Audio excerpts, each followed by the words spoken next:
concept, none of which Bronny does. He does none of those things. So he should not draw a comparison to a dog like Gary Payton Jr. I wasn't trying to draw a comparison. I was trying to like ask like Carcino said, he can't play point guard. He never did that. He don't have the IQ to play point guard, to know how to come off the pick, to set the pick up, to set the big man, to do nothing. No. You misunderstood what I said. He has to go find. But that's why he's not an NBA player, because that's the only position that he can play in the NBA is point guard. And he's so far behind the spectrum at a point guard position that he has to learn that from the ground up. And he's not going to be able to learn that in the time that he needs to learn it. So what's the best switch? Can he? That's why I'm saying, can he switch to a Gary Payton? But here's the thing: can he switch to a Gary Payton or Marcus Smart? I'm not saying he can't play point guard. I'm saying he can't play basketball. That's the main problem. He cannot play basketball. It don't even matter about position. If you can't keep in front, if you can't keep up, if you get caught watching the ball and you can't find a defender, you don't know how to run pick and roll. He's like a lost puppy out there on the court. It's like somebody just inviting somebody from the stands to come down there and run and play with them. That's how lost he out there on the court. I get you now. I hear where you're coming from. Right. That's what I'm saying. He can't play organized or just functional basketball. And that's sad. Like, he should be cutting to the basket. Like, he's standing there waiting for the three wide open. They're giving you so that. There's no hope. There's no hope. I'm not saying he'll have a game where he might just, all them shots will be dropping. And everybody be, oh, Bronny's looking great. But it's more mental with him. It's like he's afraid of contact. And then that's why I said, can he switch his game? He can't switch his game to be a Marcus Smart. Dalai Lama or somebody. He need to go visit the Dalai Lama to get something in his mental brain, but he's never had that. He's never. It's like, okay, am I going to wait for the rose to grow from the concrete, or am I going to just accept it that maybe the rose going to grow somewhere else? Because it ain't like, man, Bronny going to get this. He going to get it one day. He's already proven to me. His contract could be up in 2 years. He'll make it 2 more years. But 2 more years, they're going to have the dog and pony show of having Bronny James around to see will he score 4 points. Yeah, he going to play one more season after without LeBron. His daddy around, and he need to be without his dad. His daddy was ruining him, and that's why I don't think that's what I said. They going to give him a year without his dad. But then again, his daddy is the reason he's even in here. But his daddy forced him into this position. I don't really think Bronny wanted this was his dream. I think this is LeBron's dream. So what's Bryce? What's your take on Bryce? I never heard you speak on Bryce. I watch your videos and I never heard Bryce, you. Because there's nothing really to talk about with Bryce. Bryce is a high school kid. He shoots better than his. He's from Arizona. Yeah, he went to Arizona. He's from Arizona. In high school, he wasn't really the star. They won the championship again. He was not the star of that team, but he has more upside. He's tall. He could actually have a position in the NBA. Like, he can come in off the bench, be a role player. I see his ability of being not a starter, but a guy that can come off the bench and actually give rebounds and assists, give you about 8 and 8 off the bench. He could block shots. I see that for having his ability. But he's got more upside than Bronny because he's got the framework, he's got the size. He'll develop hopefully into some strength, but it's hard when you didn't grow up with any ruggedness in your life. Right. You wake up every day. I know exactly what you got a chef, right? Mm-hmm. You're not playing against the real. I know exactly what you're talking about. Yeah, they're not taking you to the inner city. Hold on. Let's not give him that excuse because Steph Curry grew up just as privileged, but he got that dog in him. He got that it factor. It took him time. He didn't have that Davidson. Yes, he did. He had that killer instinct because the difference is that Dale Curry let his son be vulnerable to other people, to other scrutiny. He was right there to play. And Steph Curry was true to the game. If you came to Denver and you wanted to shoot against little Steph, he'd be out there shooting lights out as a young man. He was always on display, putting on that show. All right, well, You know how I'm many about to get people up there. that I got Steph Curry done beat in a shooting game a lot of NBA players, I bet. as a kid? Yeah. I just got one last Amen, Sam. question before I get up out here for Gil. I mean, about Gil. Is Gil the best person on his show in basketball? No. That's the last question I got. He wasn't the best person in the NBA. The best player. You said no? Was he the best person on his show? Yeah, like on the Kenyon, Rashad, Brendan Jennings, Swaggy P. No. Gil, no, not even close. No, he's one of the He worst. has to be number two. He has to be number two then, right?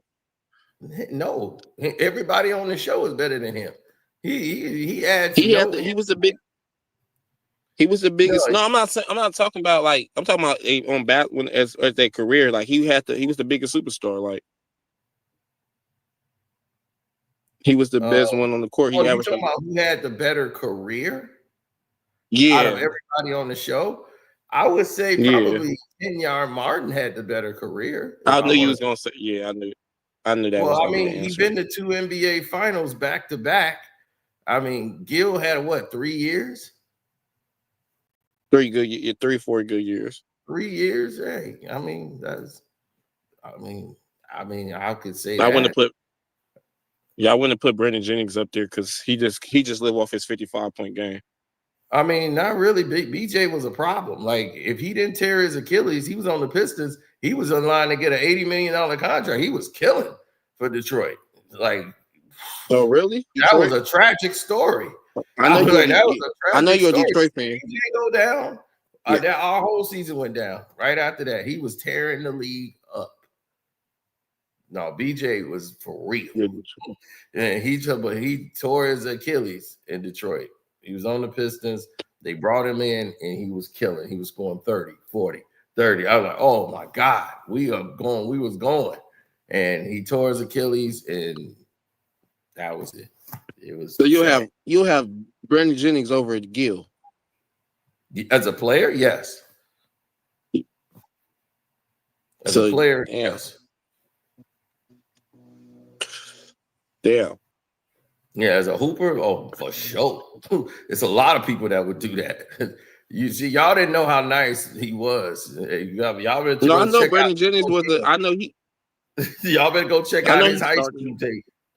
Go check him out. Yeah, he was the reason why they started going overseas and stuff. I remember. Yeah. Well, yeah, he was the first one to get drafted from going overseas. He didn't go to college. He went overseas for a year. But in high school, he was crazy, dog. What you talking about? Jennings can't shoot, man. I don't know what you talking about. I think they just think Swaggy shoot better than Swaggy can shoot the best to you, right? Or no? He's a better shooter than Gil, yeah. Not the best, better than Rashad and Brandon. Rashad really gonna do nothing. Rashad and Nick are the best shooters. If you want to say out of everybody on the couch, Rashad McCants can shoot. And Swaggy can shoot. So if anything, it was between those two. He just fucked up his career. Now, Swaggy could always shoot.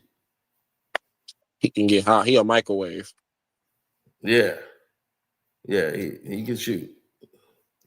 Yeah, Rashad can shoot. He was like Rashad. Rashad McCann was a shooter.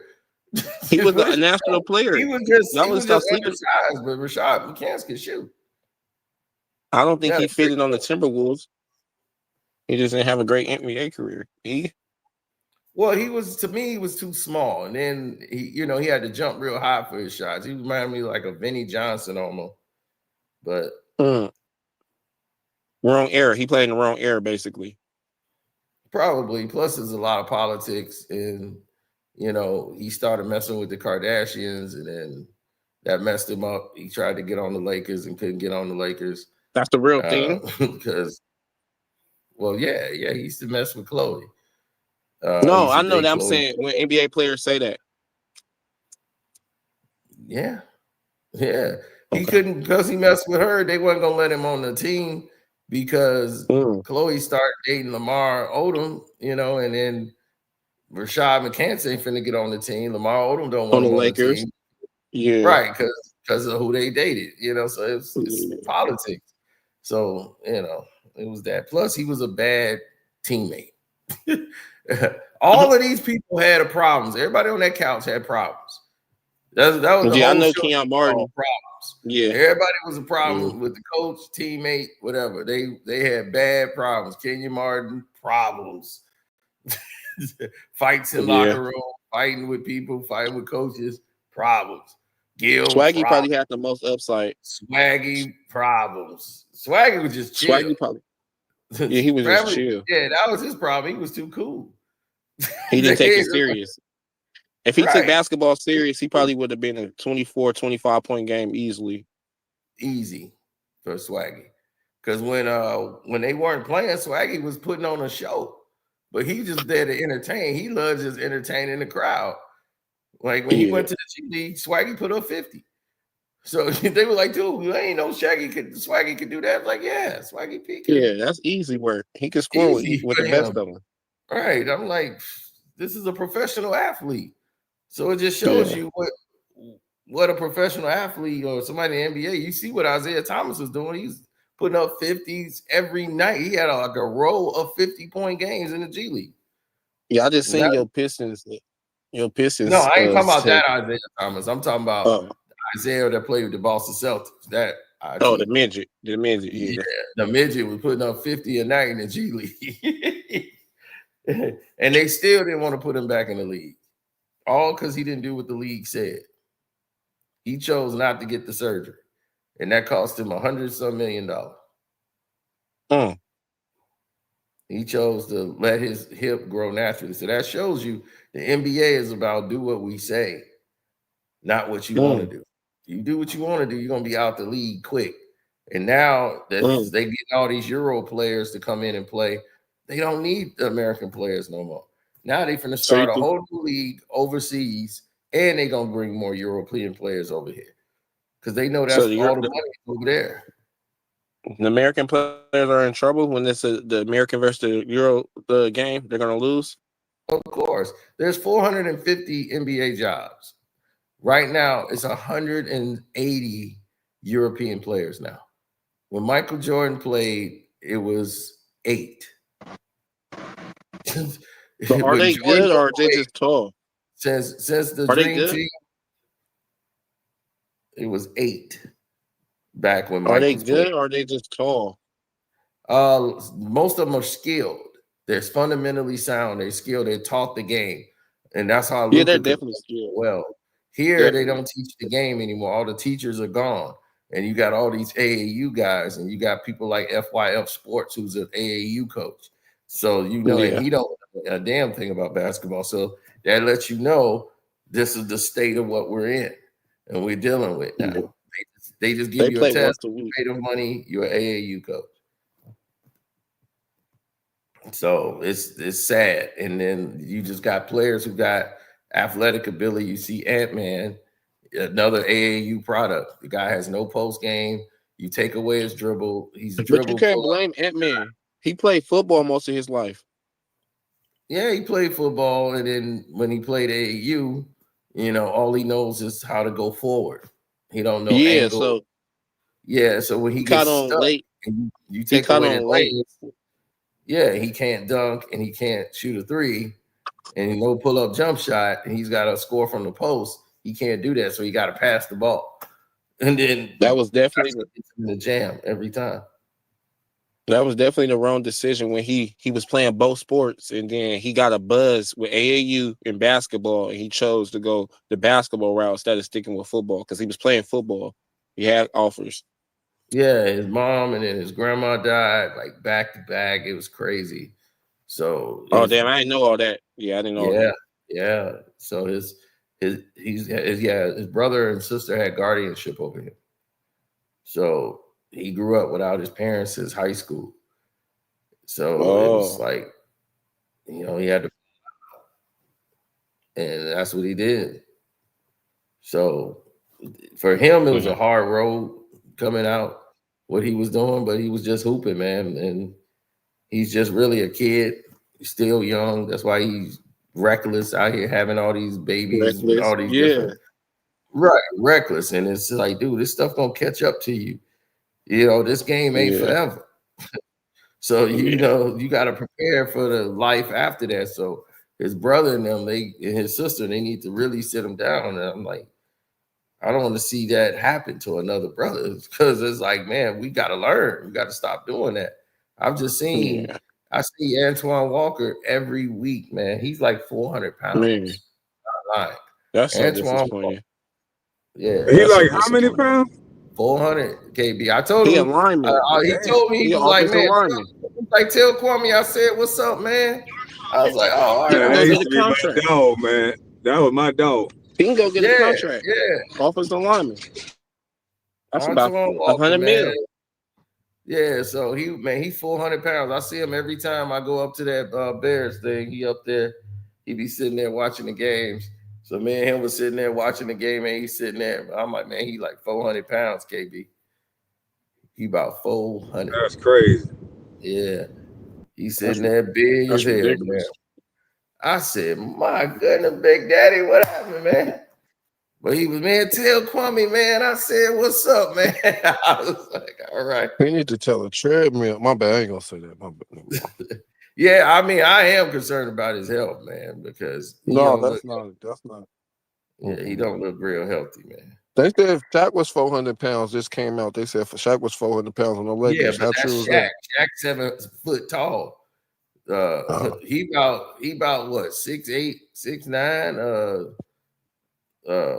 Antoine Walker. Yeah, that's gonna look way different on Antoine. Yeah.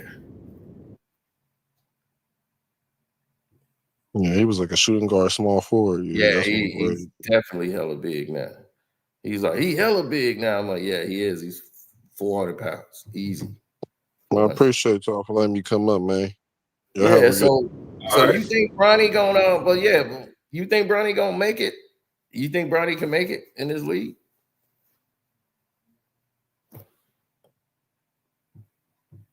Oh, he gone already.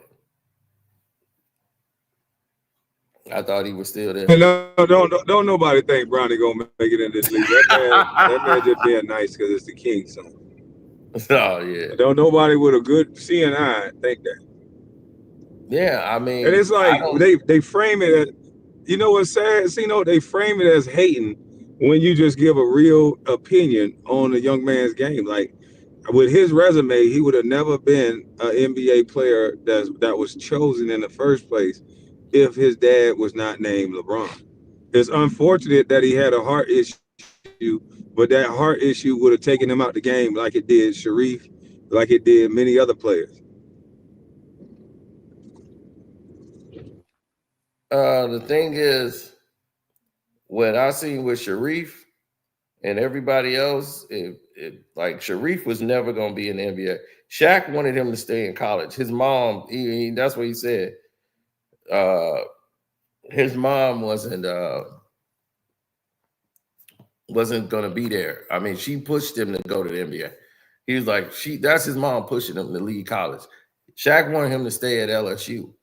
He needs to stay there, develop, get better. Then when he come out, he'll be ready. He'll have his man body. Like he's not even, all right, he was like a kid out there. It's like, and they just used him as a showpiece. Like we got Scottie Pippen Jr. and Shaquille O'Neal's son. And that was Jenny Buss putting them all on the Lakers. And Shaq was just like, I'm supporting him, but my son really shouldn't be out here. Shouldn't be there. And Shaq like, I'm not going to protect you. And like, you going to sink or swim. This is on you. So he already knew he wasn't going to do too much there, but he needed time to develop. But he has upside because he got height. But I'm like, what's Bronny upside? He's like 6 feet tall, really, 6'1". And these guys they were torturing Bronny last night. He played good defense, and they were still torturing him.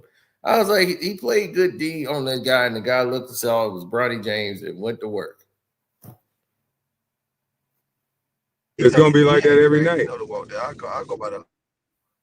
Mm-hmm.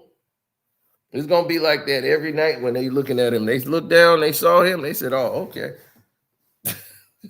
and went to work. And then I was like, look at Bronny, man. And then I was like, the mistakes he was making, not being aggressive, not trying to put a body on people, man. I was just like, oh, Lord, this is bad. Then the other night he had 7 points. I'm like, yeah, he hit 5 free throws. They kept trying to put him in there. I like the Lakers already lost faith in him. The last game he played 16 minutes. They cut his minutes down to 16 minutes. They literally let him play to the fourth quarter so he could be in there with the lowest to try to build his confidence back up. Austin Reeves had to talk to him, KB. Austin Reeves came in and had to pull Bronny to the side and talk to him because he had 2 bad games. Austin Reeves had to pull up and say, hey, man, don't worry. It's just regular. They have to build his confidence up because he's getting roasted, and then they had to keep him away from the media. So why does Bronny James get to pick and choose when he talks to the media and everybody else is required or they going to get fined?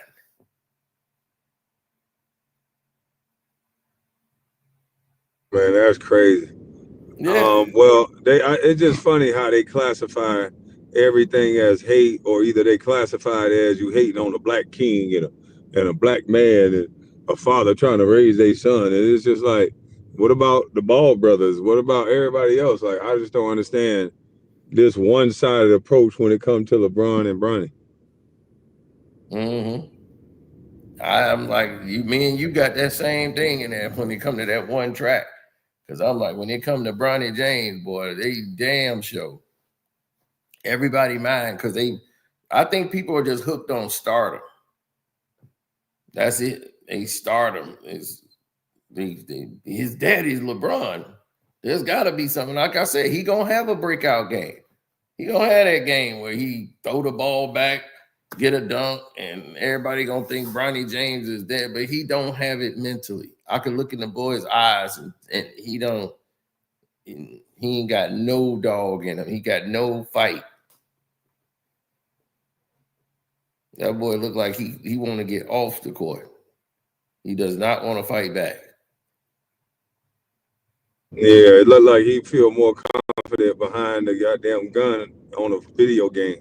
Yeah, they say behind a gun on a video game. Right. They say he's real good on the video game. Confident.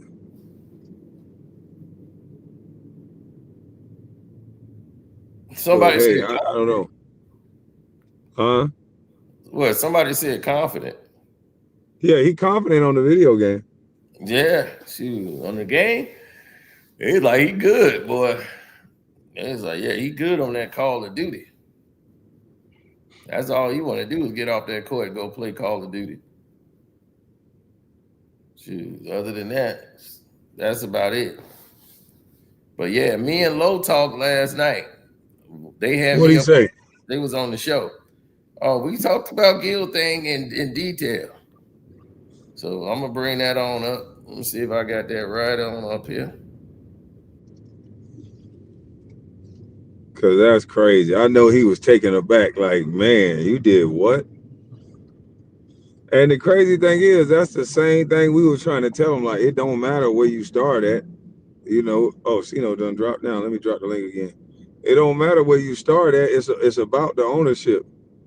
And yeah, they're gonna try to make it seem good. They're gonna make it look real good when they're giving you the platform and setting you up.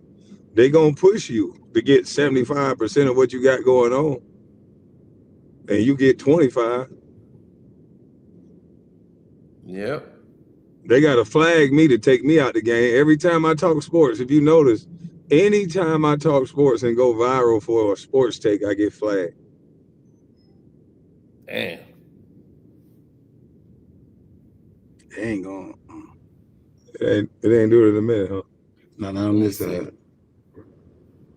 It did it on this side. Let's see if I can get it up here.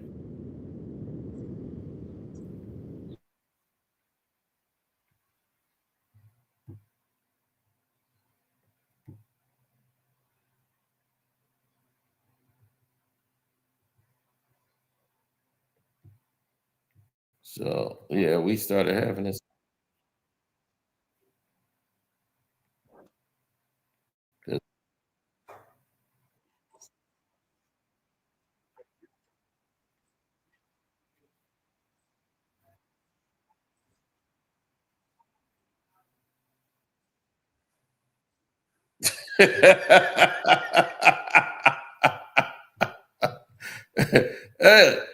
Hey, oh, y'all couldn't see that. Oh, KB, you got to pull that up. I seen the child Hold mark. All right, you got it.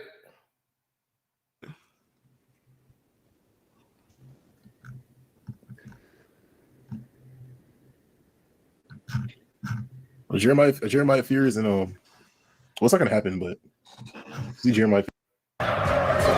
Do you believe that? This is prime time. Finish it. This is crazy. This is the big on big right here, man. Going big on big.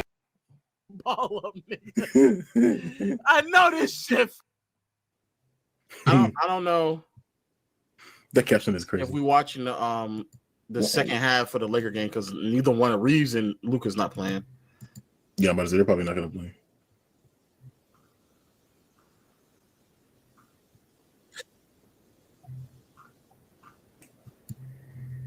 I ain't gonna lie. Oh wait, y'all can't see what I'm looking at. Not gonna lie, chat. Yeah, these AI things.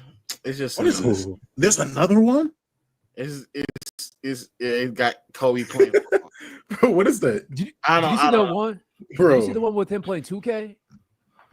that was I saw the one playing 2K, and I saw the one with him trying to work out in the gym, and then the police are trying to arrest him.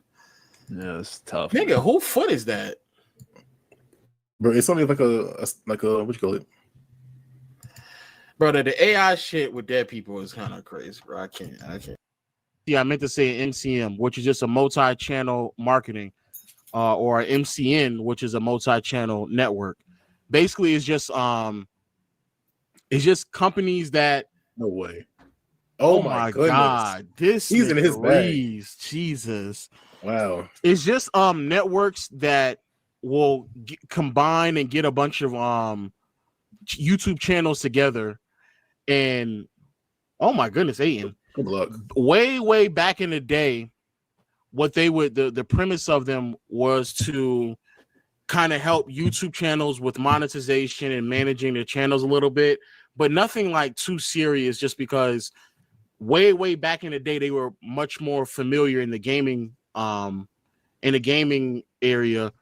Yeah, like Machinima. Machinima back in the day was the biggest one because technically speaking, when YouTube first started, you really and truly technically couldn't play video games and get money off of it because of licensings, but Machinima had the workaround with that, and so you would get with Machinima.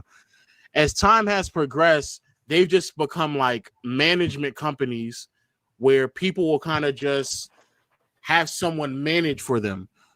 And having a management company isn't that bad because for the most part, it's like you just get like 10-20% of your channel revenue to the people, to the company, so they can like facilitate certain brand deals for you. But in today's world, you can just get a management company that will just do that for you anyway. So you don't need to give up any of your revenue. The problem that's happening now, however, is that there's a bunch of people who don't know YouTube that well, but they have some type of stardom beyond YouTube in their previous life, basketball, rapping, acting, et cetera. And so they leverage that into starting a YouTube channel, but they don't know how to start a YouTube channel. So companies will come in and they'll just have an entity and they'll have a whole bunch of other podcasts around them or just YouTube channels.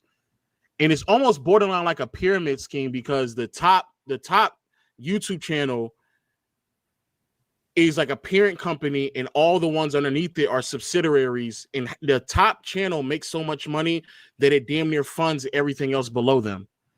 And the reason why they'll do that is because from a financial standpoint, especially if they're tied to any big brand, especially if they're tied to a gambling brand, they throw so much money at them that they make so much money on the back end that they end up making it up. So even though in theory, a lot of people are going to sit here and say like, well, the amount of money you're making on YouTube isn't that much. The amount of money they're making on sponsorships is where the bag is at. And you giving up 50% of that or even 100% of that and just telling that you're going to split the revenue and it will just give you a cut. That's crazy. That's crazy. And that's Gilbert Arenas. And that's what he's telling you. That's crazy. You gonna split 50%. Yeah, exactly. But Gil a genius. Everybody on YouTube, they listen to him talk all fast and they see all the money and then they go off of, boy, but he got that bag though. That's exactly what they want you to think. That's why they give guys like him that bag though, so they can think that he's winning. That's why Lowe was like, this not making sense, because Lowe has been in these situations. So me and Lowe started talking because he talking with me in the chat. That's why this conversation at first got started. That's why he started bringing that up. Like he hearing what I'm saying in the chat. Like, you're right. This just don't make any sense. Like, I don't even understand it. Like, why would he do that? Why would you give up 50% of your anything? That don't even make sense. Crazy. And so, like, another one is like the volume, where Shannon Sharp in Nightclub, but I don't think they're with them no more. Nightcap was so successful that they could just bring in a bunch of other entities in totality. Yeah, but Collins, it was Colin and it was a bunch of people under them, but then the podcast that had the most leverage in being Nightcap, and Nightcap was making so much money that they can just get as many people as possible. And so the theory is that it is a theory because most of these companies don't know what the fuck they're doing. They'll just hand out a bunch of money because they know from sponsorships they're making all that money back anyway. They're just making that money regardless off the back end with the companies. What's it again? Yeah, so like 520 Club, Jason Timp's, what's Carson and them's Nerd Sesh. Nerd Sesh, like all of them are underneath what the volume is doing.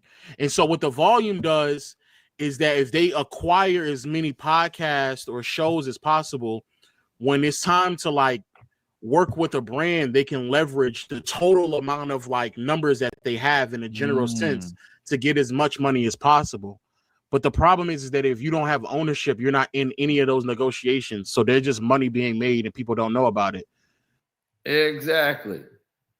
So Gil is not in the room when they talking the money talk and negotiating all these things.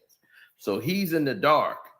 When they talking about sponsorship, he just gets a check. He's a worker. That's why I told him, go to work. It's time for you to do your job. Go on to work. It's time for you to go to work. And they just cut you a check. That ain't a boss. That's an employee. Oh my gosh. So is that why they're always like, whenever you watch one of the volumes podcasts, they're always having the same advertisements on all those? Yeah. It's the same one. It's the same one. But do they keep their channel revenue? Like the softest roller I've ever seen. It depends. Yeah, he is the softest roller. Yeah, Dre, they don't know about playmakers as well. The reason why when people are sitting there telling me about like what I know or what I don't know is because I've done it already. Playmakers did the same thing with Agent and I, with Let's Keep It a Buck before like Omar got involved. They did this, and Kenny. They had Kenny Through the Wire, me and Agent before Peer to Peer. We had another podcast, and they also had It as well. They had all of us underneath it, and they were doing the exact same thing. So Austin, hey, Austin is different. Austin. So he knew, that's what I'm saying. He's been through the gallons. They all went through the whole sponsorship thing, being with AMP, bouncing around the whole league. So he's been doing this for a long time.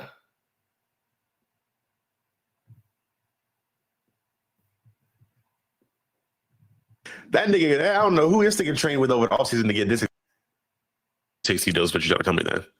Not everybody. It is what it is. Underdog as well. I think they're going through the same shit. It is what it is. Cam talking to me as if like I don't hire people. Yeah, you just hire people. Like if y'all niggas think that 520 Club, Jason Timps. Hey, Austin is moving hooping. different. Hey, Austin is moving hooping. different. Austin Hey, hooping. that nigga, I don't know who this nigga trained with over the offseason to get this explosive, but it's kind of crazy. Yeah, he hooping. So I guess playmakers are making some bags for you guys. We mean this playback? No, playmakers. Playmakers. Making like a lot of money. Oh yeah, Playmakers was making mad money, and Playmakers. No wait, Dre, it's not Playmakers. Playmakers is a YouTube thing. It was another thing that I gotta ask. You gotta ask B Souls. B Souls is something. It's not Playmakers. It was another one. Playmakers was not Long Haul is just a management company. There was a thing that they had. What was the podcast that we had, chat, before peer to peer, but right after AO podcast? When it was Agent and I, and we had like the cartoon drawings of ourselves. I think you might be right with Playmakers. Top, You went through top, your yeah, emails top. before. You went through your emails when you talked about this before. Playmakers is just that's a YouTube MCM. Oh yeah. These are just management companies, right? They're just managing your sponsorships, or what are they actually doing? Is that Butler again? Yeah, it no, is Butler. No, it's for sure. Wait, is that for sure filming or? No, yeah, it is. It's in theory they're just supposed to make. You just have to know that like whatever they're selling you isn't really true. It's not that difficult. Like the truth of the matter is, once you buy the camera equipment and you have like. You can have like a 5-man team run a lot of this shit that we're doing, and it's not that complicated. Oh yeah, all this shit that they're talking about the company doing for them outside of providing capital, you can just hire somebody to do that. You can hire a agent to manage your fucking endorsement deals and your emails. Hey, Austin moving different. Austin Hall is just a management company. There was a thing that they had drawings of ourselves. I think you might be right with Playmakers. You went through your again? Yeah, it no, is Butler. No, it's for sure. Wait, is that for sure filming or? No, yeah, it is. It's in theory they're just supposed to manage it, but they don't. They do more than just manage it. In regards to what, like, oh my god, oh, that's special. He's always almost about to do something. Like he's always almost about to do something great. Almost, man. How do you recommend standing on your own? Because you sound disappointed talking to Gil. You just have to know that like whatever they're selling you isn't really true. It's not that difficult. Like the truth of the matter is, once you buy the camera equipment and you can have like a 5-man team run a lot of this shit that we're doing, and it's not that complicated. Oh yeah, all this shit that they're talking about the company doing for them outside of providing capital, you can just hire somebody to do that. You can hire a agent to manage your fucking endorsement deals and your emails. Hire somebody to run production for you. For somebody with that much money, I'm surprised that they didn't decide to do that shit. Yeah, Gil, you already was starting out as a successful person. Unless maybe they don't own the studio itself, or they're not able to like to rent out the space. But even then, you can downsize the space. He's doing that shit in his basement. Yeah, that's what also blew me. Yeah, I was like, bro, like that shit blew me. Nah, nigga, that's crazy. You can either hit me on Twitter or email. If you hit me on my email, Raquel will get with you. That's my assistant, but my email is on my Twitter. It's like legendofwinning24@gmail.com. But it's I ain't gonna lie. It's the truth of the matter is on some real shit. Like that's the other thing when y'all niggas saying your assistant. Niggas is talking to me as if like I don't hire people. Yeah, you just hire people. Like if y'all niggas think that for the last like 5 years I was editing peer-to-peer playback and I was trying to do some other shit on Player's Choice and if y'all niggas really thought I was like editing some shit, y'all niggas have lost your minds. Yeah, I don't even know who has the time for that. Yeah, once you're doing that shit full, even before you do that shit full time, you need a team. All right, bet. So he's basically letting you know you need all of that, and it don't take much. Only like a team of 5. Gil got like 13, 14, 15 people in his basement working for him. that Underdog gave him, and they're telling him their salary. He don't know. So they got guys. They say, hey, they're hired to work for you. These people are under the payroll of Underdog, so they taxing Gil for hiring them for the work. These people already work for Underdog. So they giving you the workers and they taxing you for the work. For all they guys. That now they be like, okay, now we just gonna hit him up and just deduct what we want. He don't know nothing. Okay, it makes sense. Stupid. The money isn't really in on the YouTube channel when you scale to that large. It's the sponsorships that's attached to. Oh my goodness. It's the sponsorships that are attached to it, especially if you're willing to do gambling sponsorships. Mm-hmm. If you were willing to do gambling sponsorships, like when we were doing peer-to-peer podcasts, bro, the money that they were just throwing around with gambling is just it was fucking ridiculous. I've never to this day, I have never ever even like Aiden and Kai offers that I've seen from gambling. It's actually genuinely ridiculous. It's actually so crazy. Yeah, Aiden's, and that's he's what like $4 million. Yeah, that's what he's shown y'all. That's what he has shown that he's making that much. But the other offers that he's gotten is fucking ridiculous. It's just it's so much money that it's low key kind of concerning because you're like thinking to yourself, there's no way that type of money is being real. He might be getting offered more money through some sketchy sites that he just doesn't feel comfortable. I don't think it's that. I think like when you're gambling like that, those sites make that much bread. Like niggas gamble all the fucking time. Yeah, it's a big business. It's a big business. Like you look at how much money like casinos make on a daily basis. Oh, maybe not now with fucking Vegas being cooked with fucking I would not with tourism. Also, Drake had a deal with State too. Like imagine how much Aiden was making that much. Imagine how much Drake was making. He's probably making like double of that at least. I'm making double, triple. Carcino with a $5 said Gil is confused. They gave them their people that they have on salary. He should have built this studio himself and created reasonable benchmarks. I agree, and that's just common sense. Because as Gil said on there, they just gave them people that they already had on salary, and then sitting there and telling them how much they cost without actually knowing if that's true or not. And this is why I always tell y'all niggas to just do it yourself, even if you fail at doing it, just do it so you know. Because the more you know, the less they can get some fuck shit off on you. There's no way somebody would be able to tell me it would take millions of dollars a month to run this from just a production standpoint. There's just no way. I think Gil is. Hey, you hear that, KB? Yeah, I just heard him. Ain't no way it's gonna take millions of dollars a month to run it. No way.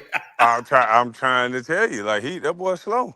I run my show with the iPhone 8 and didn't have to pay none of that over here. So if you got to put all that kind of money behind it, you just don't got it. Yep. That's what he was like. Even if you fail, dog, you got it. It's better off you build it yourself. I was like, man, this was crazy. Then I'm gonna end up coming up here. Got kind of like the old nigga syndrome where he didn't understand how the internet worked for sure, and then two, how YouTube worked. It seemed like he just wanted them to take care of all the shit for him. That's not an old nigga thing though. That's just. I don't think he wants to. That's a nigga thing. I don't think he wants to deal with all that, bro. Yeah, that's. I mean, truth of the matter is, there's a lot of people who don't want to put the time in. That's understandable as well. But then, like, you then leave it to the hands of another company and what's going to happen with all your shit. You would think coming to tell you like, oh, I don't know how to do this. Let me go to a creator, especially if I'm Gilbert Arenas. Like, nigga, who's not going to like, hey, I do a couple podcasts fucking for you or a couple of appearances. Show me how to run this podcast, how to run this channel. Or should I pay? I'll pay you to run this channel for me. Yeah. Dominic Major, he said, "How much? What do you think Joe Budden podcast deals?"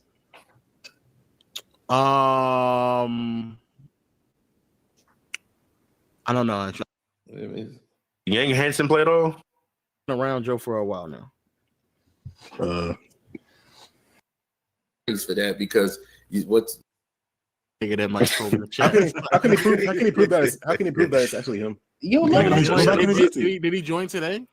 Go back on his YouTube and say it's him. Yeah, you should actually check. Did he join There today? it is. See right? He joined today. Okay, he's saying on YouTube it's him. Okay. Oh, okay. Let him up there. Because the Carcino on YouTube is a verified one. So okay, you can request them, good sir. Yeah, request back up. Yeah, niggas be trolling. Y'all have a nice night. All right, brother. Go Celtics. Yes, sir. Niggas said Yeah, go don't say Celtics. that shit. Respect yourself. All right. I accepted. So Who does KB think he is? Just a member of this community trying to protect the platform, man. Was it Terrence? Bro, are we gonna lose this? Fuck my life. I think you will. I think we will. We're gonna lose this game, bro. We don't have any real creator, so yeah, Dalton maybe. Okay. Dalton. Low game. We're Might as well. It's gonna be a nice. He called a timeout. JJ Redick's infuriated. Yeah, I know he was crash out.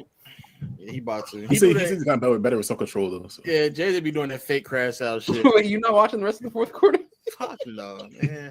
There's nothing to gain from that. What the fuck? Yeah, watching a bunch of G Leaguers. Pod's better than Reeves. Okay. Yeah, he's already setting himself up for failure. I got a bookmark that. Defense post.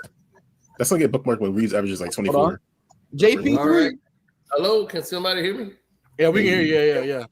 Oh, okay. I didn't even know I was up here. Yeah. So I was gonna first of all thank y'all for having me up. Lo, appreciate you in the chat, the whole panel. I want to say I was gonna answer the question that he asked me what was going on with what happened to us, podcast and things of that nature. But the thing that was happening with Joe in the first beginning is that when he started the You can't hear it?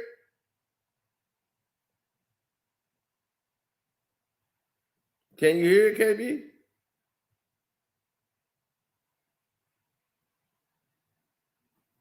Well, can y'all in the chat? Can y'all hear?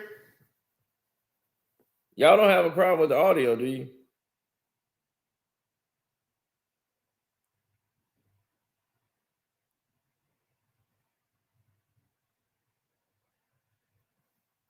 Oh, okay. Everybody can hear. That's cool. All right. Because they wasn't making a lot of money, so they had a equity deal. He gave Rory and Maul equity in the company. They all had equity because he didn't have enough money to pay him. Now that ended up being a problem once they started making money. Now they're like, well, we got equity in the company, so we have a say-so in what's happening.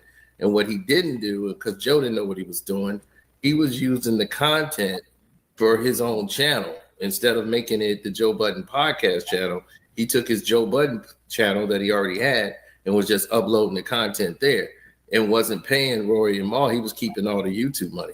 So they weren't paying Rory and Maul. So they had to do a deal. Like they actually had to do a deal to put their name on the Joe Budden podcast featuring Rory and Maul. They had to go and get their own attorneys for that because what people don't know is that you're supposed to be paid for your likeness rights. You got to have a deal for your likeness rights if they're going to take the content and put it on his channel exclusively and not.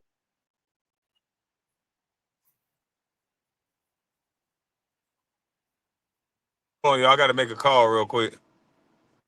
Oh, okay. All right. KB had to make a call, so he had to put the video down. But yeah, me and Lo, man, we was chopping it up. And I was educating them on what. No, I'll put it back up. I'll put it back up. I didn't know it was still going. I couldn't hear nothing. Oh, you couldn't hear it? I couldn't hear nothing. Oh, no. Go ahead. I can hear you though. Well, go ahead. I'm gonna make a call. All right, it's up. KB gonna make a call. Now, this is what I was explaining to them what was happening with the podcast. They didn't understand what was going on. Jared? Wow. Gerald. We'll take it back for those who didn't hear. Now that ended up being a problem once they started making money.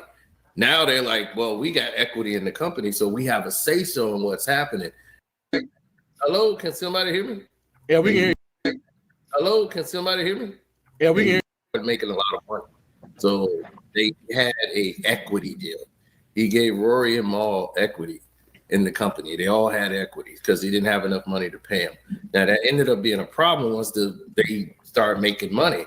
Now they're like, well, we got equity in the company, so we have a say-so in what's happening.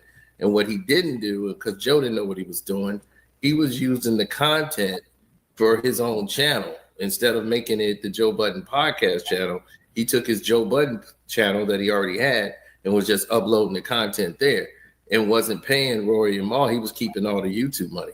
So they weren't paying Rory and Mal. So they had to do a deal. Like they actually had to do a deal to put their name on the Joe Budden podcast featuring Rory and Mal. They had to go and get their own attorneys for that because what people don't know is that you're supposed to be paid for your likeness rights.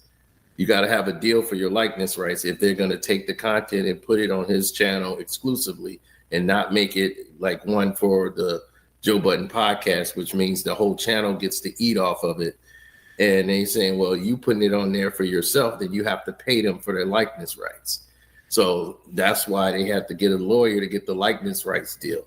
So this is why a lot of people didn't understand the business of what was going on. So I knew once he got out of that, and Rory and Mal just waived everything.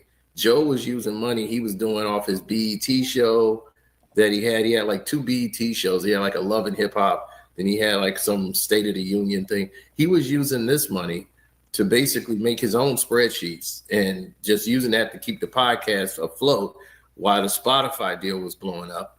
And he was like, this Spotify deal is not paying anything. And it was only the Patreon deal, which he negotiated for himself and not the podcast. It was Joe Budden's Patreon deal. So he had to negotiate and cut people in on this, and it became a problem. But they were like, look, we want to see the books because we're equity partners. So we have to see the revenue. We need to see the books. And that's where the problems came in at, because Joe didn't have any books. Joe was just doing it like, look, man, I put my own money in this. That was mine from the reality show and this and that. And they were like, well, we want to know what Spotify sent. Like, what did they send over? I didn't see anything. I don't know if it's 400,000 anything. We're equity partners. We have to have those books. We have to have those information. So that's why this whole mess started to happen. And Joe was like, we sent you some sheets. Like he made it up his own spreadsheets. And he's like, yeah, but you cooked those books. You made yourself and sent them over. We want the lawyers to look at them to see, like, where's this money? There's missing money. We equity partners. So I knew when he got rid of Roy and Mal and they just decided to end everything amicably, and which was great on, I mean, shocking by Roy and Mal. They left a lot of money on the table. And they'll mention it every now and then, but now that Joe redid that and got them out of the way, the new contracts, whoever come in is getting screwed. And I told them that from the jump. I said, well, anybody else is coming in now, you're going to be employees. You're never going to get that equity deal. None of you. But why should they get equity though? Not really, not now. Joe made a mistake by doing that with them, but at that lower tier, he felt like, look, I didn't have nothing to pay them, so let me at least give them equity in the company like they're partners. So it's easy to do partners when there's no money. But then when the money starts coming in, he was not comfortable with them getting that they're eligible to get this much money. He's like, look, they don't do enough for them to get that kind of money. And I understood how that feels because I've seen that happen on a lot of podcast shows. Some people just walk in, they come in, they just talk, and then they leave, and then they're taking like, hey, I got to get my cut. It's like, whoa, dude, this guy stays here. He's not only does he does the live, he has to edit. Edit is about a 7-hour job. They don't really understand that. So it's a lot of things that go into play, and people are not happy to see somebody just walk in, say a couple of lines, and then just go home. And they want the lion's share of the money, and they won't have. So it became a problem for Joe because he's like, that's why he called them the bare minimum boys, because he's like, you, Rory and Mal, y'all do the bare minimum, which they do. That's what they do, and that's how they show. And I was like, give them their own show and let them see how they got to balance it out. Now they balanced it. They needed a third person on the show. I was like, once this died down with the beef between him and Joe, people are going to want to know, okay, now what is your show going to be? So now they started to lose a lot of people because they didn't know what the structure or what the show was going to be with just them two. They needed a third. They needed somebody to mediate. So they got a female voice. I said, oh, that's perfect. That's exactly what they need. Somebody to give them a balance. But they still, I ain't keeping up with really neither one of them. I don't think Rory and Mal even like do the numbers that even. Because I'm also on some real shit, chat. For what I learned, bro. If you're not pulling like crazy numbers, like crazy stupid numbers, like pretty consistently, like 100K over at least every time you upload, it ain't really that much money in podcasting. Right, that's true. On some real shit, it's not really that much money in podcasting. It's just substantially more money in live streaming and just uploading videos. It's just not that much money. The sponsorships is where you always going to get the money in podcasting anyway. But exactly. I don't think most people know that though, so that's kind of tough. Yeah, you should teach a class. You should actually teach a class because I'm not going to charge people though. I'm not charging. All this information is free though. It's free. Yeah, it's free. But here's the thing: most people, it depends on who's telling it to them. Like I spoke to Gil and I told Gil almost everything that you know now. I told him this in the beginning when it was going on, and he was telling me I was jealous. You jealous? You and Kwame are jealous? I'm like, dude, I'm telling you reason. I'm like, if you would just listen, but I'm like, if anybody else would tell you. And so I told him, I said, go sit and go ask some people. Just go ask them. They will tell you the same things that I'm telling you. I'm like, I know what's going on. They're giving you a large upfront money. And when they do that, it's always at a disadvantage to you. You're going to get a 25, 75 deal. That's what it's going to end up looking like. But if you put all the numbers together, it's not going to be equal. They have all the control. And I was like, that is not a good sign. Hey, Carcino, quick question, my brother. How you doing, man? The chat here is giving you the proclaimed title as the biggest LeBron hater on the internet. Can you speak to that real quick? I do not like LeBron James. I mean, let me ask you this. Do you not like him as a basketball player or as a man? It's growing into both now, but wow. Interesting. But can you speak to him as a man? Speak to LeBron James as a man. What grinds your gears to LeBron James as a man? LeBron James is a narcissistic, arrogant human being on and off the court. His ego has grown out of bounds. I never thought it would get this huge, but he has never been checked. And that's why he keeps doing all of these things, manipulating the press, controlling the narratives. He's signing his own media just to write puff pieces and propaganda about himself. He came to Los Angeles and he didn't come here to win championships. He came here to build his brand. LeBron was worth $450,000 when he lost in Cleveland. He was worth $450 million. When he left in 20. It's 1,000 at first. So is it wrong for an athlete to want to build their brand and compete at the same time? Wait, no. Do you think everyone is a narcissist though? Word. You said compete. That's he didn't compete. He showed up and he didn't. Everyone is a narcissist though? No. You don't think Michael Jordan is a narcissist? Yes, he is. Okay. Let me rephrase that. Do you think majority of NBA players who play at a really, really high level are narcissists? No. Why is that? Steph Curry is not. Kawhi Leonard isn't. I ain't gonna lie. If this Kawhi Leonard shit come out to me, we gonna have some narcissists. Wait. Let me. Kawhi Leonard is. Not saying. But Shaq is a narcissist. Oh yes, of course. Shaquille O'Neal. Okay. Charles Barkley. Very, very much. Charles Barkley. Nah, not really. Okay, so what if we have a couple names then? Dwayne Wade. No, Dwayne Wade's not a narcissist. Allen Iverson. Allen Iverson, no. AI is one of the nicest. Okay, all right, we gotta. No. You don't. No, AI. I mean, I hear him. Like I know AI. Like no. No, I'm not. AI is not like that at all. You can still be nice though. That don't mean just no. But he was never a narcissist. No, he was still never like that. Not even on the basketball. My question is, I just have a question. What made your hate for LeBron go from on the court to now off the court? What was the change? His behavior. Once he won, like I used to root for LeBron. Like when he first came in the league, I rooted for him to be successful. Everybody hated him. Like they wanted him to fail. Like people wanted him to go to college. They were upset, like, oh, man, well, I'm tired of these high school players coming in the league. They're not ready. So it was all this hate for him. And I was like, no, I think this guy would be okay because of the way his style of play. I was like, he jumps out of the gym. He's a good transition basketball player. Just give him time. He's a kid. He's 18. Like, let's see what happens. And I was like, he handled all of the pressure because it was so much pressure they put on him coming in as a rookie, as an 18-year-old kid. I'm like, man, they putting a lot of pressure on him. The NBA is really promoting this thing. So he handled all of that with perfection. He was going for the spotlight. So I was like, oh, yeah, he handled this like real easy. And he did well. He did well enough. So I'm like, okay, well, yeah, you can see he's okay. He'll be all right. And he just progressed as a basketball player. And it didn't start till he got to Miami.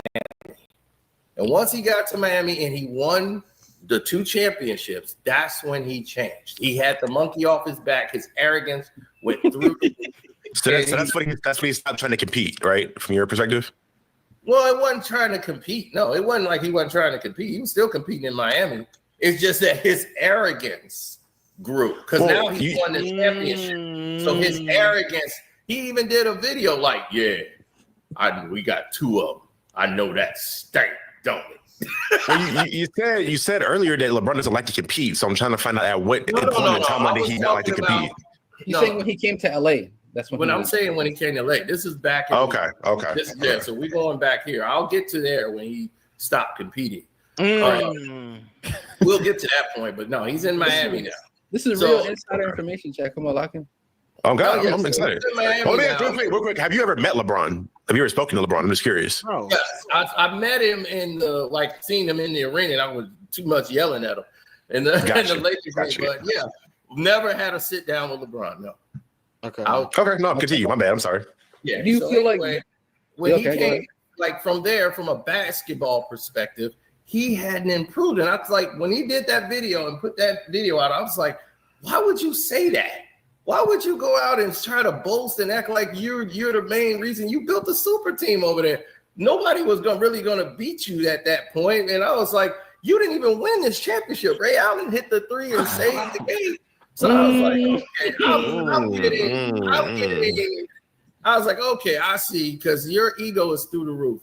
LeBron James had played 8-9 years and could not read defenses. That's why he lost to Dallas.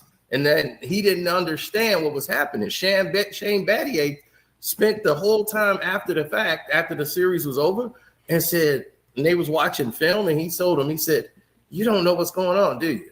He said, you don't know what they did to you, do you? And he said, no, I don't. And he taught him. He spent time teaching LeBron how to read film. LeBron had been in the league 8 years and did not know how to read film. He didn't know how to watch film and know anything. Shane Battier is the one that taught him after watching what Dallas did to him, which was very simple. I mean, that is true. It is some truth to that. That is a fact. So he's been in the league 7-8 years, so that the coaches were not allowed to blame LeBron for anything, make him watch film. He just played instinctively all of those years in Cleveland. So before he went to Miami, so this is why he was losing in games. He didn't understand what the defense was setting traps for. And they definitely trapped him and came up with a system to keep LeBron, force him left. And if he get to a position where he can't shoot, and he wasn't comfortable shooting jump shots, so they would force him to pick up his dribble. And by the time he swing it to Dwayne Wade or Bosh, they got 3 or 4 on the clock. This is the strategy the Pistons used against the Lakers, against Shaq and Kobe. And everybody's wondering how that team beat Shaq and Kobe. They started a press 94 feet to make Kobe and whoever had the ball have to really work to get past half court. So by the time they worked the ball to Shaq, Shaq only got like 4 seconds to work. So he can't. So you do that, you're lessening your chances of Shaq being effective. And that put the Lakers behind the 8 ball. So it was more than just the Kobe and Shaq fighting with each other. So let me ask you this. Out of curiosity, so you mentioned like LeBron having his deficiencies with reading film. When we're talking about superstars, do you feel like that's a issue unique to LeBron? Not in today's game, but no, I mean historically speaking, like when we're talking about people, players at his caliber, is that something unique to him? Players of his caliber, that's very unique. Like, no, players know that, like, They know. They all read film from the jump. Yeah, it's a lot. It's very few that don't know the plays. They can't. So like LeBron right now, he knows all the plays. Like he knows how to read them. Like he knows offensive sets, but to defend now he knows defensive sets. He knows everything. Like he can read. He knows what everybody's going to do now. He's been in the league 20 years, so he has seen everything. You can't do nothing new that he hasn't seen. So I know I've asked you a lot of questions, but really quick, if you don't mind, because you give me your top 5 or top 10. Stay all night. All time. Top 10 players. What's your top 10 all time? Yeah. Oh, my top 10 is Isaiah Thomas, Isaiah Lloyd Thomas III, Detroit Pistons bad boy, best player ever played. That's the first player you wait, you mean you going from 10 up? No, I'm going one down. No, I'm going from like 45. Greatest player to ever play the game is Isaiah Lloyd Thomas III. Isaiah Thomas. Okay. Right. Okay. Type shit. Okay. Understood. Number 2 is Oscar Robertson. Number 3 is Larry Bird. Number 4 is Bill Russell. Number 5 is Michael Jordan. Number 6 is Kobe Bryant. Number 7 is Wilt Chamberlain. Have you seen Shaq yet? I'm curious. I don't care. Remember, did you say Shaq yet? No, he didn't know. He didn't say Shaq. Okay, we're at number 8 now. Shaq is number 95 on my list. Oh wow! Why would somebody say Shaq? I'm just curious. So no. Why would Shaq be on the list? That's what that's what baffles me. I'm like, Shaq? Hold on, wait, can we get the rest of the top 10? Okay, so we're at 7 with Wilt Chamberlain. Okay, after Wilt at 7, who do I got? Tim Duncan, Hakeem Olajuwon, you know? Tim is up there, but they're not in. I don't have Tim in my top 10. Hakeem has got to be 10, I believe. But I know you haven't said Magic. 7 is Magic Johnson. Okay. 7 is Magic. What about Steph Curry? Steph ain't that high. He's on the list, but he ain't that high. So break down your criteria for ranking your top 10. He missing one more name. All right, hold on. Is Steph higher? He said Hakeem 10. He said Hakeem 10. Yeah, he said Hakeem is number 10. He's only named 9 names. Yeah, I put him at 10. Okay. Man, this is a so far. Just to list off the names that you said. You said Kareem is next. Okay, I put Kareem. I put Kareem behind Magic. Kareem. Kareem is.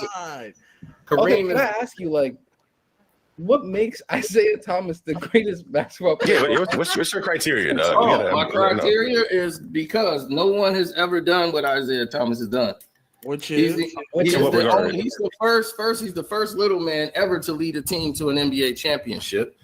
He's the first little man in history to ever win a team where he is the only all-star or the only top NBA 50 player on the team. Everybody who's NBA top 50, they already had somebody with him who's a Hall of Fame.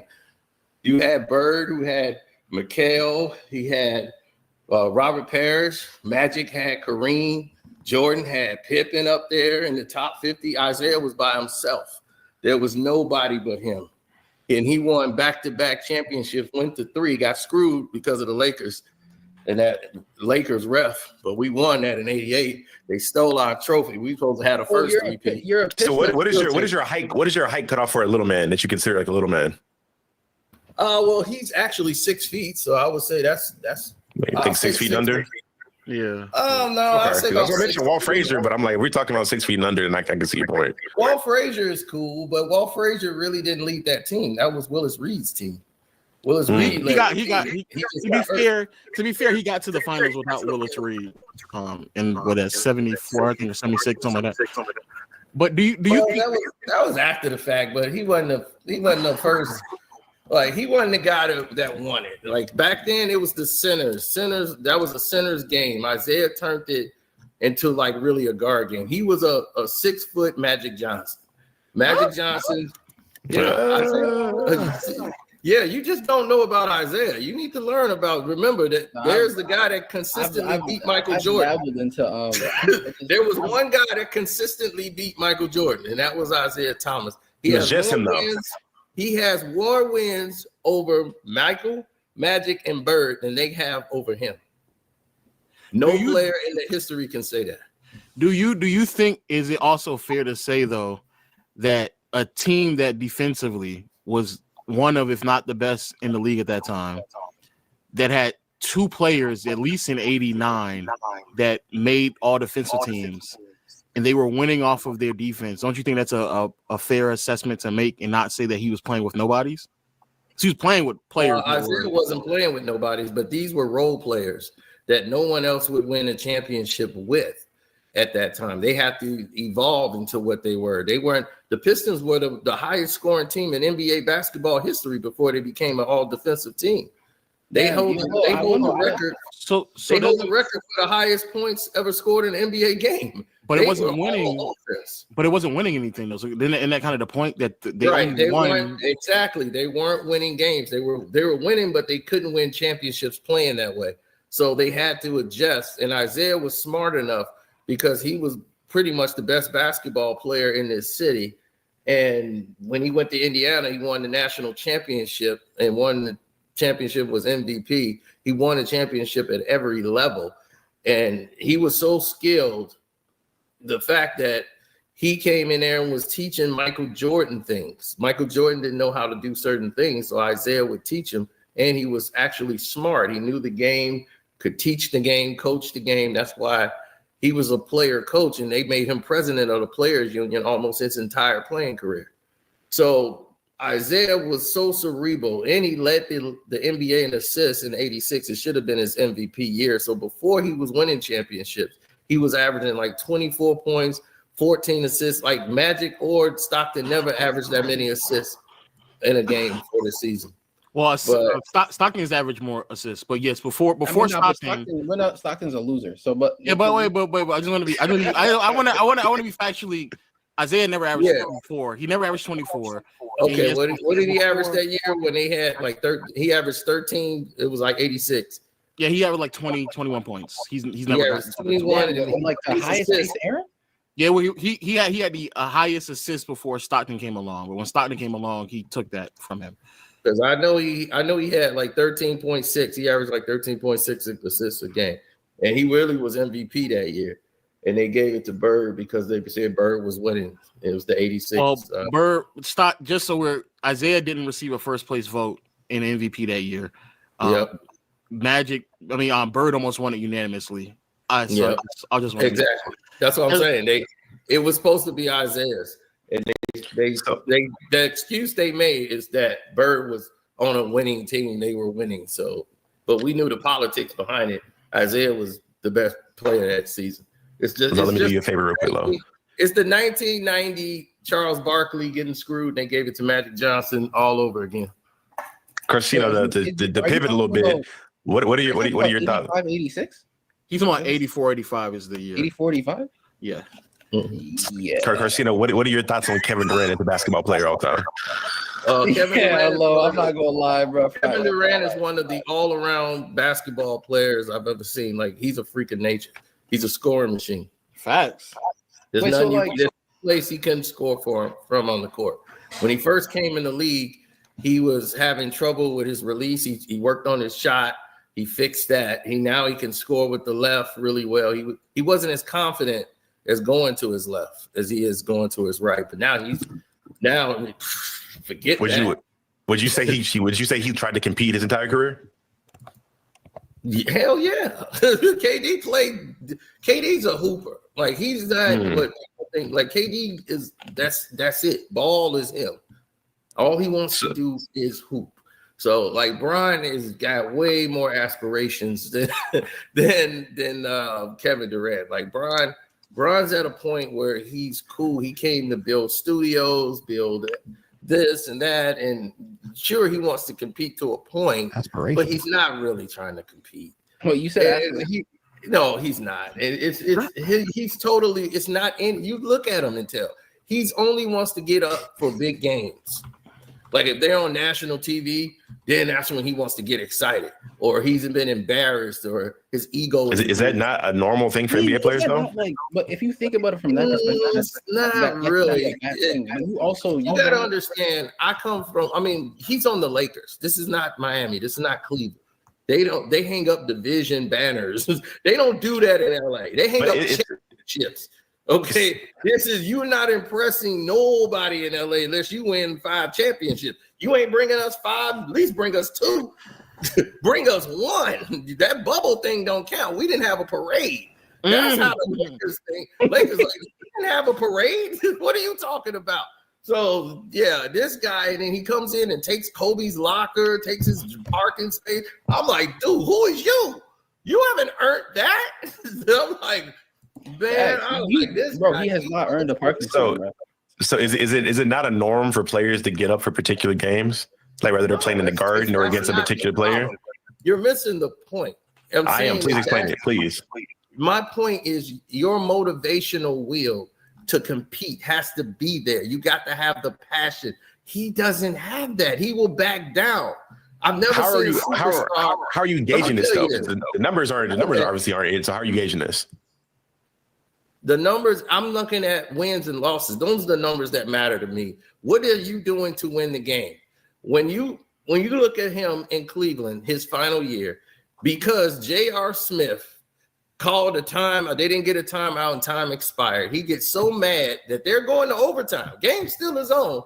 He shuts down in the overtime because he's mad. He don't even score a point in overtime. He don't even really shoot in overtime. So that they lose the game. So his competitors in the NBA Finals, you had a chance to go up 1-0, and you're in overtime, and you shut down and just basically quit. Yeah, he also had 50 in that game. And on top of that, he averaged like 35 for that series. And then the third thing is, did you even have Cleveland winning that series? Of course not. They're bums. Why would I have them? What are you talking about? We gotta wrap up the stream.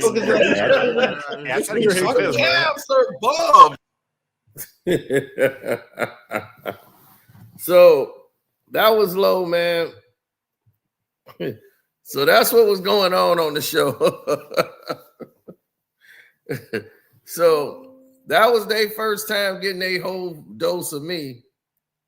So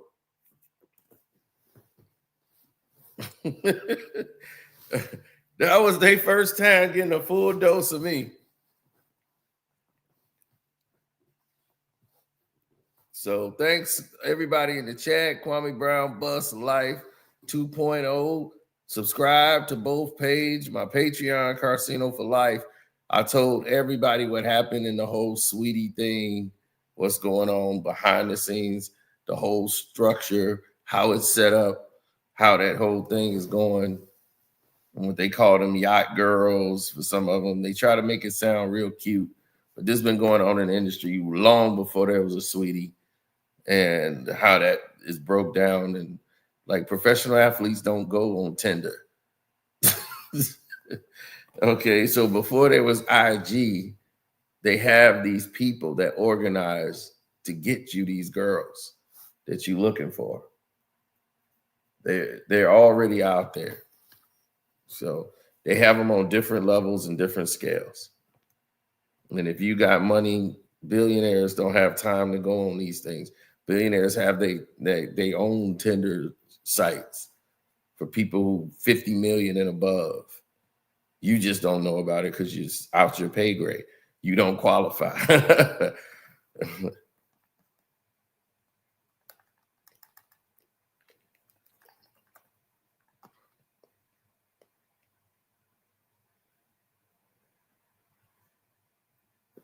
Moses Malone or Dennis Rodman? I would say I would take Rodman over Malone. But yeah, Moses was something.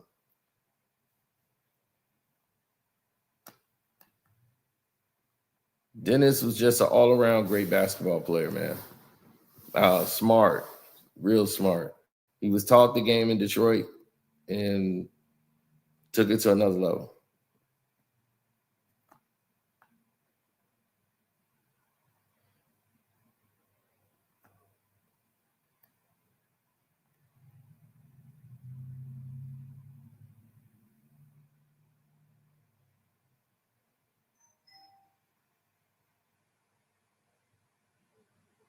Yeah, I put it on my Casino for Life Patreon.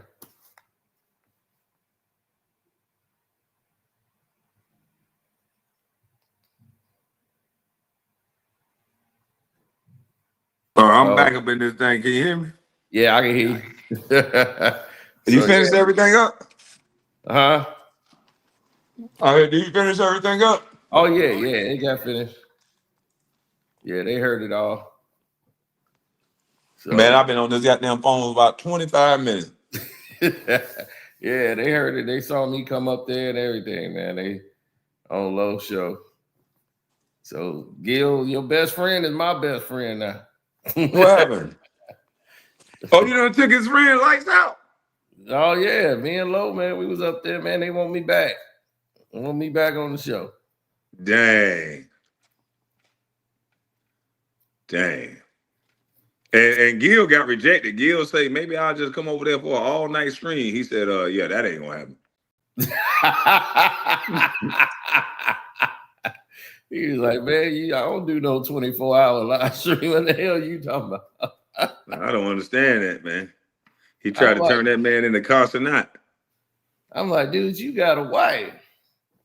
I'm like, I was being nice. I ain't even showed the video of your wife saying she want a man to take care of her. She do what?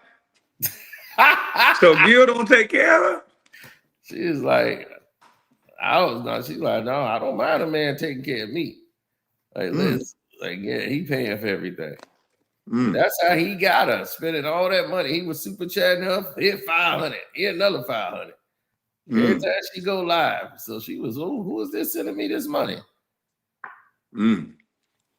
That's why I told her. I was like, so you think she gonna stay with him if he lose everything? She gonna take care of him. And this woman has said, I want a man I like a man taking care of me. Well, he done built her up like the good ride or die, talking about she paid his mom. Yeah, he had to pay her back. She put the bond money up and he had to run that right back to her. Yeah, see, that's different. Because a man, if we pay the bond, we don't get no money back. So that's different. She was like, I want my money back. So why Gil shit set up where he had to get a girl to bond him out? I thought he was a baller. Yeah. How many big time lawyers he got? Right. I'm like, shouldn't your lawyer come get you out? You 50-something and old in the case. LeBron ain't gonna have to have Savannah get him out if he ever go to jail. He probably wouldn't ever go to jail, but if he ever was to go to jail, I'm pretty sure that they got somebody in place that can get him out. Right. He got to go to Savannah. He got to go down there and open up a pocketbook. The attorney gonna handle that. Yeah. That's when you on the right level. To see he on that different level. It seems like Gil on a lower level than me. Yeah, I call my attorney. No, I'm just bullshit. I'm calling the bail bondman, baby. Yeah, get that bail bondsman in there. They tried to stop bail bondsman, man. I'm calling the bail bondman. Yeah. I'm taking Kid because he played point guard. What do you say, Jason Kidd?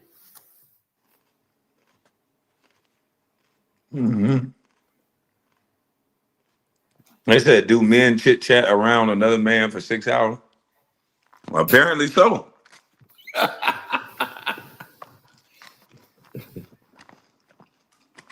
Man, you can frame it as chit chatting, but we call it content. Yep. Yeah, that man dropped the bombshell news. All these people that's trying to pretend like they podcast is so big and that's the wave and YouTube is nothing. If half of these guys just stayed on YouTube and did their own thing, they'd be much better suited than they are now. They don't want to give props to Marcellus Wiley and the guys that just built their channel organically and just built it up. Urban politicians, you, myself, they don't want to self-talk. They don't want to give them guys no props because they just on YouTube.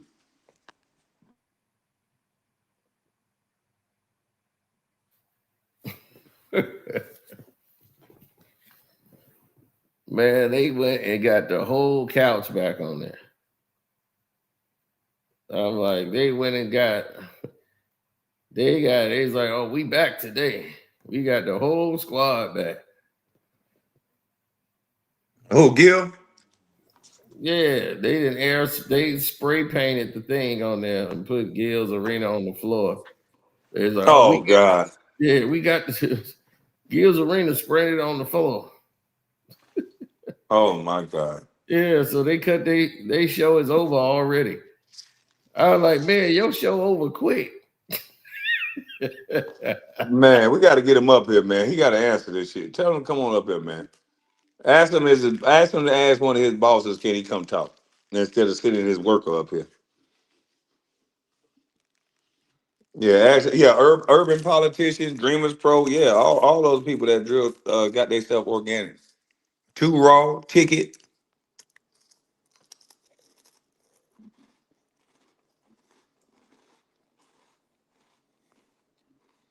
YouTube is your own channel. They don't get it. No, they don't. See, you wind it up a little bit.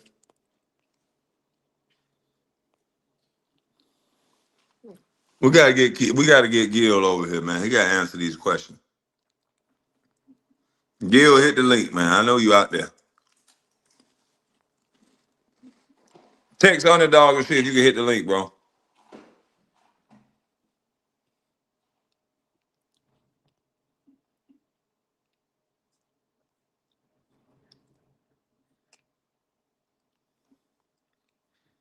Come on and hit the link, Gil.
Tupac channel be interviewing people with what?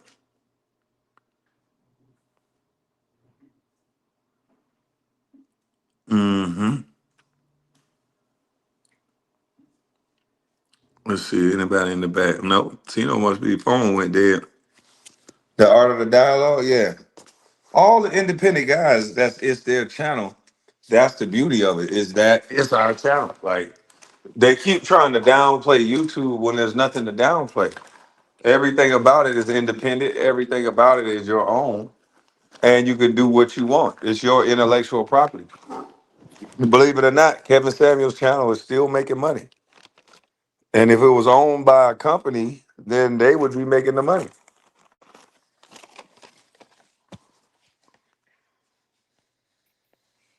What up, Sino?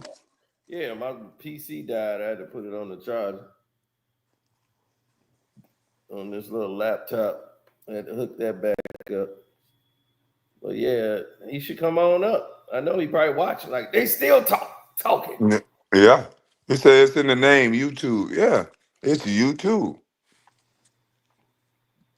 Some people just put videos up, and if you got your channel going like that, you make the most money. You just put up videos, and people come back and watch them, and you can get thousands of views on uploads. Oh, you killing the game. Oh, yeah. And once again, they came back with a show with no guests. Who, Gilbert them? Yep. I'm like, now y'all on 2 days a week. Let's see how long this lasts before y'all in the office. They gonna have y'all like, don't come in today. Man, I hope they make it, man. I hope they figure it out. Yeah, but it's a wrap. Kenya Martin need to just do his spinoff, get his own show. Him and they could take him and McCants, they could do their own show. They try to downplay McCann's, but McCann's is the one who helped stir up the content. Yeah, he does. Swaggy P does as well. He was a good addition to the show because he damn near had a fight on the show, all kind of shit. That's why you brought that up before. Like Swaggy should have been on the show. You had said that from the beginning. So I'm like, he listened to everything you were saying. I was like, KB brought that up first about Swaggy. Because I was saying, like, me and you both told him to sign Kenya Martin. I was like, yeah, he needs to sign Kenya Martin. Yeah. So we heard him on the show because he didn't have a contract at first. And then they were like, oh yeah, man, people like him, man. We might as well sign Kenya Martin. I was like, yeah, he was on a day-to-day. He was just a guest. And he was making so much sense. They was like, man, he making sense. He's smart. I was like, yeah, he ain't got time for this crazy, goofy stuff y'all do. Well, I wish he could have kept Gil out of the tabloids because they would have did good, you know. Mm-hmm. Once again, this just proves that, you know, unfortunately, I hate to say I was right, but I was right about this dude. That's why he won't hit the link. Now he talking about he might sue the government after this case. I might sue the U.S. government. It's like, oh, really? You want to sue them? Okay, go ahead, do your thing. Now he gonna sue the government. We'll see how that work out for him. Yeah, this defamation. I'm like, well, we gonna see how that go. He should try to run that little trick that he do. Say he lost a couple $100 million deal and blame it on the government. Mm-hmm. Underdog dropped me.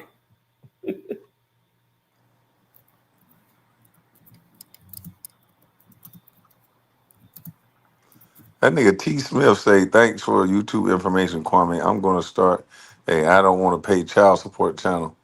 Boy, you going to have people hating you. That channel going to the top. Every woman going to come there to call you a low-life, deadbeat. I don't want to pay child support. Yeah, that channel going to get struck as soon as it gets started. I'm just trying to figure out how can one person, there's two people who had a child. The father can't pay, he go to jail. But the woman, she get a check from the government. That's strength. It's the man. Yeah, that's strength. That's strength to get the government to pay. Well, essentially other people to pay. You got to be strong to be able to do that.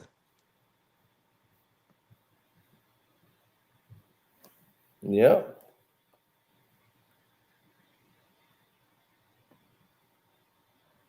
KB, talk about a random person so Gil can invite him on the show. Yeah, it don't matter who I talk about. Gil gonna say, I'll talk to him. I'll be best friends with him. That motherfucker there. How you get that voice down so good, man? Oh, he's about it. It comes right down. All you got to do is laugh at the end of it. I don't need nobody to talk for me. Ha ha ha. It just comes at you. They offered me $50 million. They paid Shannon Sharp a 360-degree deal. He got a 360 deal. You just be lying.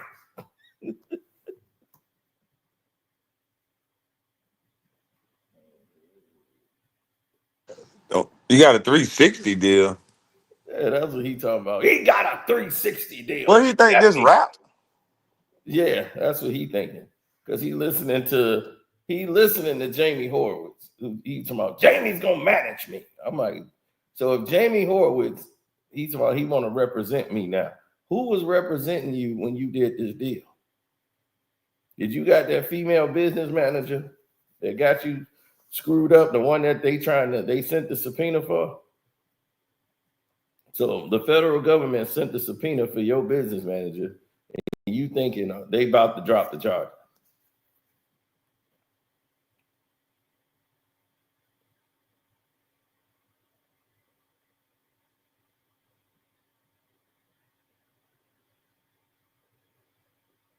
I mean, when Lowlight put the video up, the downfall of Gil's Arena.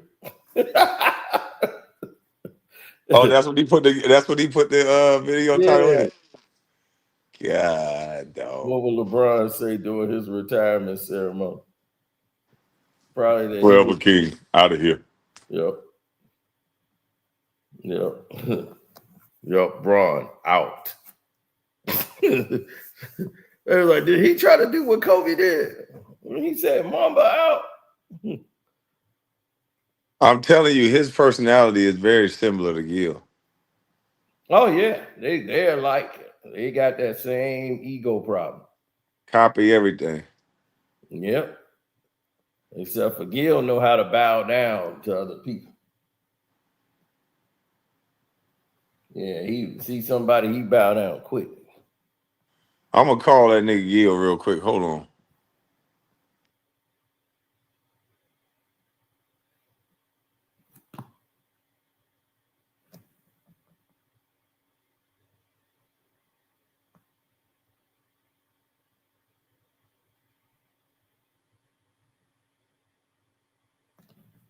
Yeah, I tried to get him to come on.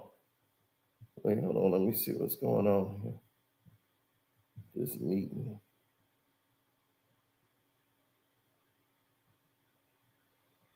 Okay, there he is.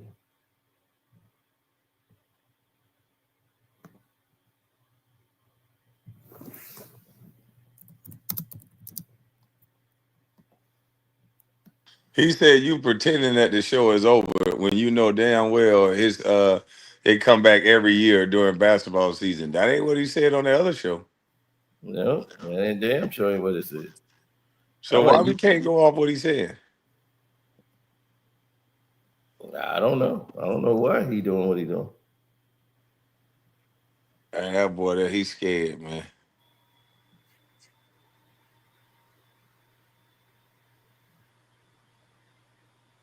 Drake and LeBron beefing. Got the same type of fan.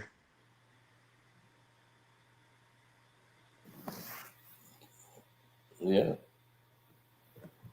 I don't think that boy gonna hit the link. He's scared. He'll rather text.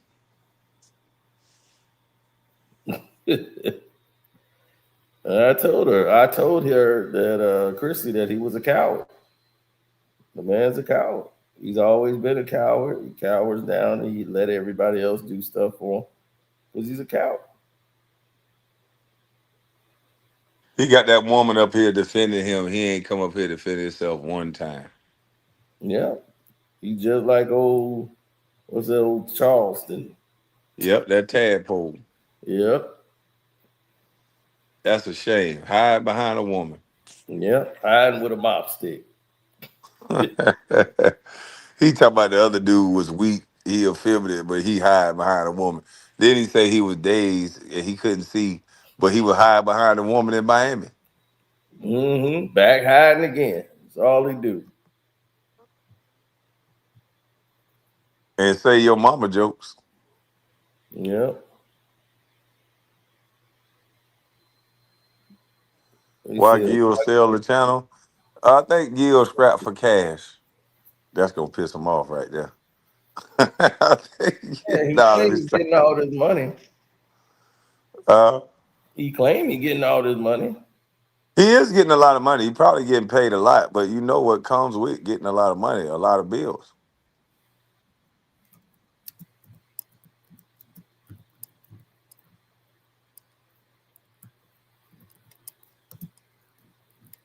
Mm-hmm. I'm like, what you scared? He just texted you. Come on down. I don't think he want to do it. I said he load management. Yeah, he better load manage. AI said, "What the hell is load manager?" That's what I'm saying. They be like, they resting their legs to get prepared to play. I'm like, how the hell do you rest your legs to get ready to play basketball? You can't rest your legs. You got to condition your legs. That's why I was like skipping preseason games. I just like that don't help to pretty much nobody. Nope, because you're gonna hit the ground running instead of gradually upping the minutes. Yeah. It used to be a process that worked to give out a good product. Yeah, I can hear you. Hey, all right, KB, I gotta go because I got this meeting right now. All right, salute. All right. All right. Salute to all the Cino fans that came through. Salute to you, Black Hole, aka Cino.